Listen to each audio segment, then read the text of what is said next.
आज राजस्थान के इतिहास में आहार संस्कृति की महत्वपूर्ण उत्खनन पुरास्थल बालाथल की चर्चा करेंगे। बालाथल उदयपुर जिला मुख्यालय से 42 किलोमीटर उत्तर पूर्व में वल्लभनगर तहसील में स्थित है। वल्लभनगर से 6 किलोमीटर दूर कोठियारी नदी के किनारे गांव के पूर्वी छोर में अवस्थित ही यह पुरास्थल है। इसकी खोज 1963-64 में डॉक्टर वी.एन. मिश्रा के द्वारा की गई। बाद में 1993 से 2001 के मध्य यहाँ डॉक्टर वी.एन. मिश्रा के नेतृत्व में या निर्देशन में उत्खनन प्रारंभ हुआ। उनकी टीम में दक्कन कॉलेज पूना और institute of Rajasthan studies Rajasthan Vidyapeeth Udaipur के संयुक्त तत्वाधान में Dev Kothari, Lalit Pande, doctor Basant Shinde, doctor Ravi Mohanty, doctor Jeevan Kharakwal ने कार्य किया। लगभग ये संपूर्ण पुरास्थल 5 हेक्टेयर क्षेत्र में फैला हुआ है, जिसमें से 2.5 हेक्टेयर सांस्कृतिक जमाव आज भी सुरक्षित है। शेष को स्थानीय लोगों ने खेत में तब्दील कर दिया है। यहाँ कुल 7 मीटर सांस्कृतिक जमाव मिला है और उसमें 2 सांस्कृतिक चरण उत्खनन के फलस्वरूप सामने आए हैं। प्रथम सांस्कृतिक चरण जो है वो आहार संस्कृति से संबंधित है, जिसका जमाव लगभग 5.50 मीटर के आसपास है। और द्वितीय सांस्कृतिक चरण ऐतिहासिक काल से संबंधित है, जिसका कुल जमाव 1.50 मीटर है। इस टीले के दक्षिण में एक विशाल तालाब बना हुआ है प्राचीन काल से ही, जो तत्कालीन संस्कृतियों के लिए जल का स्रोत रहा होगा। उत्खनन में कुल 22 लेयर्स सामने आई हैं। ऊपर से नीचे की तरफ जब चलते हैं हम, तो प्रथम 1 से 4 तक की जो लेयर हैं, परत जो हैं, वो ऐतिहासिक काल से संबंधित हैं, जिनका कुल जमाव 1.5 मीटर है। 5वीं परत अंतराल है लगभग 1200 वर्ष का, और उसके बाद में 6वीं परत से लेकर 22वीं परत तक ताम्रपाषाण कालीन अवशेष मिलते हैं, जो आहार संस्कृति से संबंधित हैं, और इनका कुल जमाव 5.5 मीटर तक है। बीच बीच में गहरी राख काले रंग की परत के रूप में मिलती है, जिसका लगभग मोटाई जो है 1 मीटर के आसपास में मिलती है हमें। यहाँ 1993 से 2001 के मध्य जो उत्खनन हुआ, इन कुल 7 वर्षों में उत्खननकर्ताओं ने 2000 वर्ग मीटर क्षेत्र का उत्खनन किया। उत्खननकर्ताओं का कहना है कि बालाथल गांव लगभग 5700 वर्ष पूर्व बस चुका था और फिर लगभग 2000 वर्ष तक आबाद रहा। और इस 5 मीटर जमाव में प्रथम जमाव में 4 निर्माण काल भवनों के मिलते हैं। यहाँ से करीब 3 दर्जन भवन संरचनाएं प्राप्त हुई हैं उत्खनन में। मकान आयताकार और चौकोर बनाए जाते थे। कुछ गोलाकार संरचनाएं भी मिली हैं।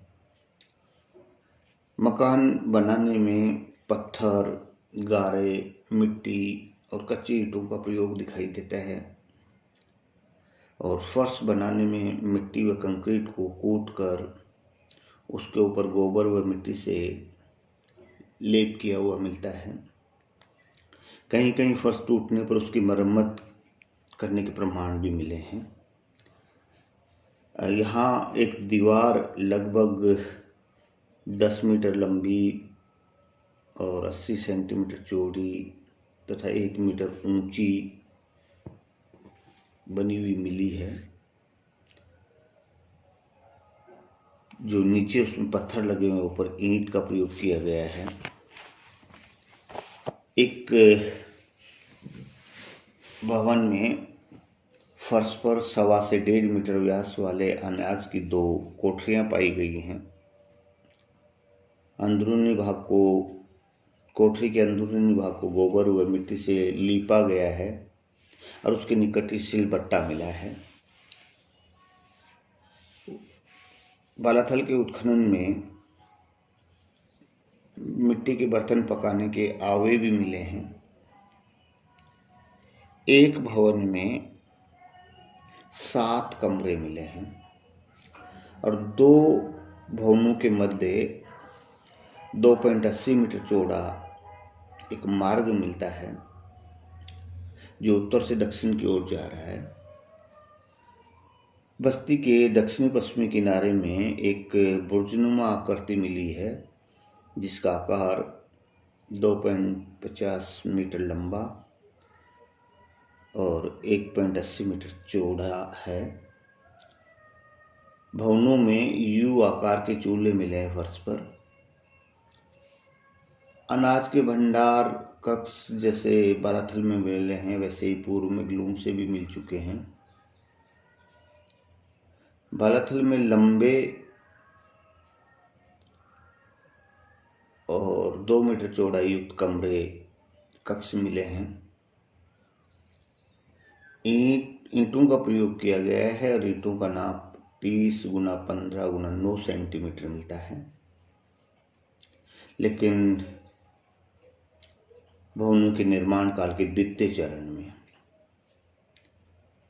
बस्ती के मध्य भाग में या यूँ कहें कि केंद्रीय भाग में एक क्लेनुमा संरचना मिली है जिसकी दीवारों का निर्माण मिट्टी से किया गया है और बाहर व अंदर 1.20 मीटर से अधिक मोटी पत्थर की चिनाई करके उसको मजबूती प्रदान की गई है।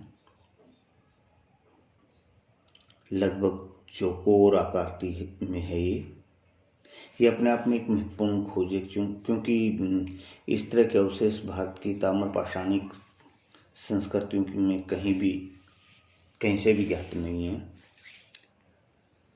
जब इसकी कार्बन तिथि करवाई गई तो C14 2350 ईसा पूर्व आया है। ये आहार स्तर से है। इसके क्षेत्रफल की अगर बात करें तो कुल मिलाकर आंतरिक भाग में 600 वर्ग मीटर है। ये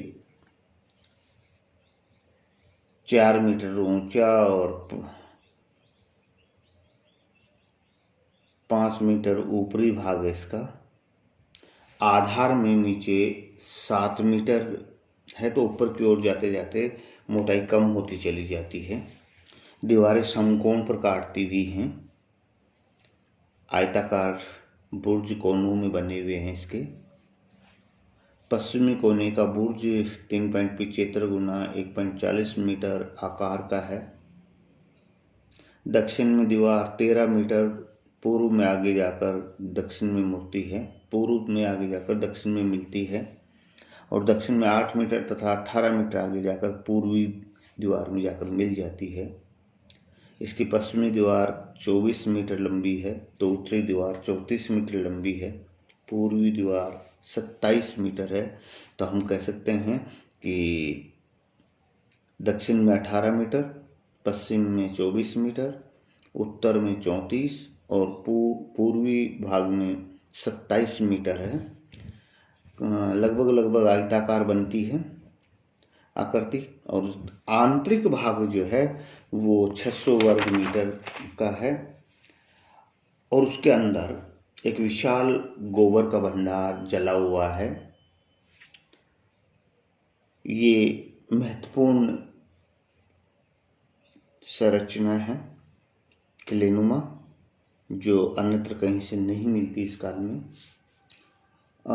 यहाँ से जो बर्तन मिलते हैं वो हस्त निर्मित भी हैं और चाक निर्मित भी हैं।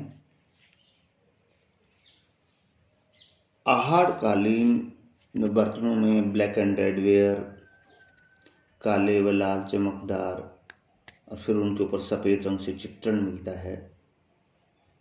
दो प्रकार के हैं, एक छनी हुई मिट्टी से बने हुए हैं, कुछ की खुरदरी दीवारें वाले हैं, मोटे बर्तन हैं, आकार में बड़े हुए हैं, और उनके बाह्य भाग पर अलंकरण उत्कीर्ण विधि द्वारा किया गया है। संभवतः पानी या अनाज एकत्रित करने तथा भोजन पकाने के लिए इस प्रकार के बर्तन बनते थे।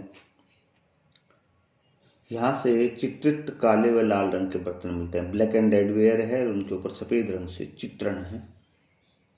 पतली